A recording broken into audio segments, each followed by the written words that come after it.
The old CNC is in pieces. The old table is gone. It is time to make a new CNC cabinet. I figured I would try and just sort of make myself a much better unit for the CNC, and I'm just going to start with some classic half lap joinery to make a sturdy base. Everything in my workshop has to go on wheels, so the first thought of this was to create a base on wheels from which to build from. So you've all seen this technique before. A bunch of cuts with the chop saw, create a bunch of half lap joints, then these can be glued and screwed together. I also cut those 45 degrees just to give us a little extra strength, and screw the wheels on the bottom. Now I'm using a doweling jig, what is it? Pocket hole jig, that's the word, to help just create some spaces for the screws to go through, and boom, just like that we've got a base. Put a platform on it, screwed that down, and just trim that with the router to size, and that is a good start of a 10. You'll notice me utterly failing here with a vacuum to try and control the sheer amount of dust that the router makes. Even with a pretty strong vacuum that's got some good suction on it, it just has no chance of pulling dust like this. I could have used a better mechanism, but whatever, I just made a mess and then cleaned it up. A little bit of cropping some rough wood size to create the four corners of my cabinet idea. And you see I'm clipping the corners off these four, I don't want to say legs, they are the corners of the cabinet. The idea here is I'm going to create a torsion box to sit up, which will be where the CNC ultimately lives. So these are cut ready for that to go on. So over to the table saw, strip down some 12mm ply into 100mm wide sections, and then I just sort of clamp them all together, mark them all up, and cut some slots.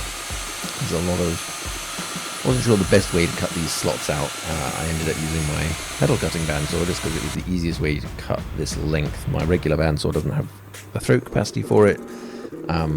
There are a couple of different ways you could have done it, but that seemed to work well enough. Just cut the slices and then come in with the chisel to knock them out. What I'm more looking for is half depth notches at specific intervals all the way down.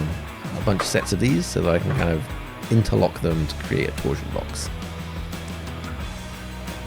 Okay, I'm just checking that I have got the spacing kind of right. That's a decent fit for 12mm pieces. Just cut the end ones on the bandsaw where that's easy to do.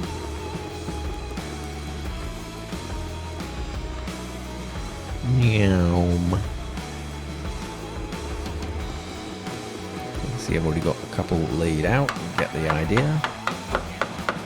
Just a lot of making the same pieces over and over and then tapping them into place to create this interlocking structure.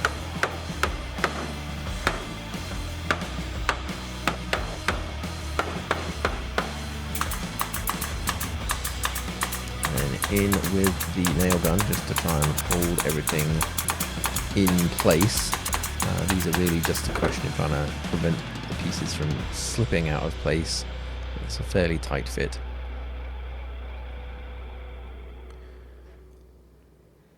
Just using a clamp there, just trying to pull things square where I needed to, and then time to attach these four corner posts. And off we go with the torsion box. So you get the idea now. This goes on up here, creates a nice kind of sturdy platform, which will be the bit where the CNC ultimately lives. And now I have a much bigger kind of structure to work with, and hopefully create a bunch of storage for. So I added a couple of extra panels and uprights. So I've got this big front area, which I have some storage ideas for, and a narrower back area where I'm going to hide away all the water coolant and power structures for CNC. Much as with the base, just attach top, trim it to size with the router. And yeah, here you can see I've already kind of put a few bits in place. I'm just going to create a shelf back here with a bunch of little bits tacked on. The nailer is great for this kind of thing. I went back in with some screws, but getting things tacked in initially is pretty easy. And then, boom, shelf in place. And then, yeah, I'm going to feed all the cables and tubes up from inside. Ultimately, this top, I'm hoping to make a fully enclosed space for the CNC machine, so I wanted all the stuff to come up through the structure. That's the water cooling hoses. I probably actually need longer versions than I have at the moment, so I'm going to have to get some new ones. But there we go, cabinet in place. Well, I think that's where I'm going to leave it for right now. The basic structure is here. Got a good sturdy top to work from. I have space in the back where the electronics is kind of stashed. Space further back where the water for the water cooling is set up. Bunch of storage. Got some ideas for how to use this massive space. And here are all, well, many of the pieces of the CNC machine, which I now need to figure out how to refactor into a new design. I've got these new linear rails. I also have some new bowl screws. So I'm just kind of going to try and reuse as much of the components as I can. But for now, for the cabinet, I'll call this the end of phase 1. Once I've got the CNC kind of design figured out and I know how high I'm going, I will build an enclosure on top of here, on top of that. And I say, I have some ideas for using this big space down here. That'll be like phase 2 or 3. But for now, thanks for watching. See you next time.